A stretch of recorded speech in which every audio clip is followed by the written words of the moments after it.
அதிகாரம் 21. பென்யமின் புதல்வர் சீலோ மகளிரை கவர்ந்து செல்லுதல். மிஸ்பாவில் இருந்த இஸ்ரேல் வீரர்கள், எங்களில் ஒருவனும் தன் மகளை பென்யமினுக்கு மணமுடித்து கொடுக்க மாட்டான் என்று ஆணையிட்டு கூறினார்கள். ஆயினும் மக்கள் பெத்தேலுக்கு வந்து மாலை வரை அங்கே கடவுளின் திருமுன் அமர்ந்து ஓலமிட்டு அழுதார்கள். அவர்கள், இஸ்ரேலின் கடவுளாகிய ஆண்டவரே, இஸ்ரேலிலிருந்து ஒரு குலம் இந்நாளில் குறைந்திருக்கும் இந்நிலை ஏற்பட்டது ஏன் என்று கேட்டார்கள். மறுநாள் பொழுது புலர்ந்ததும் அவர்கள் எழுந்து அங்கே ஒரு பலிபீடம் எழுப்பி எரிபலிகளையும் நல்லுறவு பலிகளையும் ஒப்பு கொடுத்தார்கள். இஸ்ரேல் குலங்கள் அனைத்திலிருந்தும் ஆண்டவர் திருமுன் கூடி சபைக்கு யார் வரவில்லை என்று இஸ்ரேலின் புதல்வர்கள் கேட்டனர். ஏனெனில் அவர்கள் மிஸ்பாவில் ஆண்டவர் திருமுன் கூடும் சபைக்கு வராதவனை கண்டிப்பாக கொல்வோம் என்று ஆணையிட்டு சூளுரை செய்திருந்தார்கள். அவர்கள் தங்கள் சகோதரர்களாகிய பென்யமின் புதல்வர் மீது இரக்கம் கொண்டார்கள்.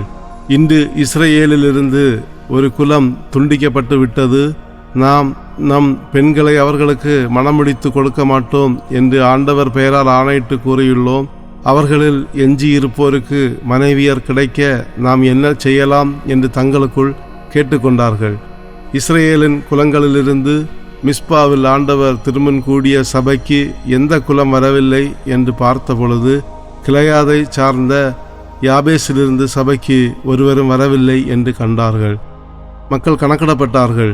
கிளையாதை சார்ந்த யாபேசுவால் மக்களுள் ஒருவரும் அங்கே இல்லை.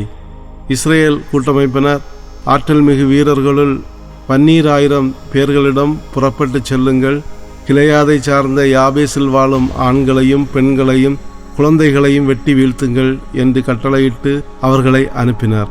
மேலும் அவர்கள் கூறியது, நீங்கள் செய்ய வேண்டியது எல்லா ஆண்களையும் ஆணுடன் உறவு கொண்ட பெண்களையும் கொன்றுவிடுங்கள்.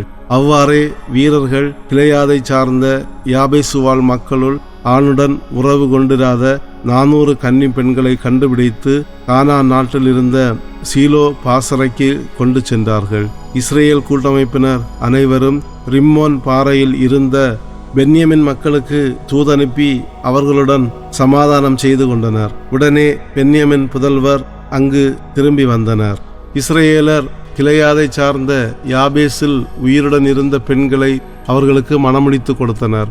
ஆனால் அவர்கள் எல்லாருக்கும் மணமுடித்து கொடுக்க பெண்களின் எண்ணிக்கை போதுமானதாக இல்லை. மக்கள் பென்யமின் புதல்வரை குறித்து மனம் வருந்தினார்கள். ஏனெனில் ஆண்டவர் இஸ்ரேல் குலங்களில் ஒரு பிளவை ஏற்படுத்தினார். கூட்டமைப்பின் முதியோர்கள் பென்யமின் மக்களில் பெண்கள் அழிக்கப்பட்டு விட்டதால் எஞ்சியோருக்கு மனைவியர் கிடைக்கும்படி என்ன செய்யலாம் என்று கேட்டார்கள். மேலும் அவர்கள் கூறியது, பென்யமின் மக்களுக்கு சொந்த வாரிசு வேண்டும், இல்லையேல் இஸ்ரேலில் ஒரு குலம் அழிந்துவிடும். நாம் நம் புதல்வியரை அவர்களுக்கு மனைவியாக அளிக்க முடியாது. ஏனெனில் பென்யமின் புதல்வருக்கு பெண் கொடுப்பவன் சபிக்கப்பட்டவன் என்று ஆணையிட்டு சூளுரை செய்துள்ளோம். இதோ பெத்தேலுக்கு வடக்கே, லெபனோனுக்கு தெற்கே, பெத்தேலிலிருந்து செக்கேமுக்கு செல்லும் நெடுஞ்சாலையின் கிழக்கே இருக்கும் சீலோவில் ஆண்டுதோறும் ஆண்டவருக்கு விழா நடைபெறுகின்றது. எனவே அவர்கள் பென்யமின் புதல்வரை நோக்கி, செல்லுங்கள், திராட்சை தோட்டங்களில் ஒளிந்து கொண்டு கவனமாக உற்று நோக்குங்கள். சீலோ மகளிர் நடனமாட வெளியே வரும் பொழுது நீங்கள் திராட்சை தோட்டங்களிலிருந்து வெளியே வாருங்கள். சீலோவின் மகளிருள் ஒருத்தியை உங்களுக்கு மனைவியாக தூக்கி கொண்டு பென்யமின் நாட்டுக்கு ஓடிவிடுங்கள். அவர்கள் தந்தையரோ சகோதரரோ எங்களிடம் முறையிட வந்தால் நாங்கள் அவர்களிடம் பெருந்தன்மையுடன் நடந்து கொள்ளுங்கள். ஏனெனில் போரில் எங்களுள் எவனும் மனைவியாக எப்பெண்ணையும் கவர்ந்து கொள்ளவில்லை, நீங்களும் அவர்களுக்கு பெண் கொடுக்கவில்லை. எனவே நீங்கள் குற்றவாளிகள் அல்லர் என்று பதில் அளிப்போம் என்றார்கள். பென்யமின் புதல்வரும் அவ்வாறே செய்தனர். தம் எண்ணிக்கைக்கு ஏற்ப நடனமாடியவர்களிலிருந்து கவர்ந்த பெண்களை தூக்கி கொண்டு தம் உரிமை பகுதிக்கு திரும்பிச் சென்றனர். அங்கு நகர்களை கட்டியெழுப்பி அவற்றில் குடியேறினர். அப்பொழுது இஸ்ரேல் புதல்வர்களுள் ஒவ்வொருவரும் தம் குலத்திற்கும் குடும்பத்திற்கும் திரும்பிச் சென்றனர். அங்கிருந்து ஒவ்வொருவரும் தம் உரிமை பகுதிக்கு சென்றனர். அந்நாட்களில் இஸ்ரேலுக்கு அரசர் எவரும் கிடையாது. ஒவ்வொருவரும் அவரவர் பார்வையில் நேர்மை எனப்பட்டதை செய்து கொண்டிருந்தனர்.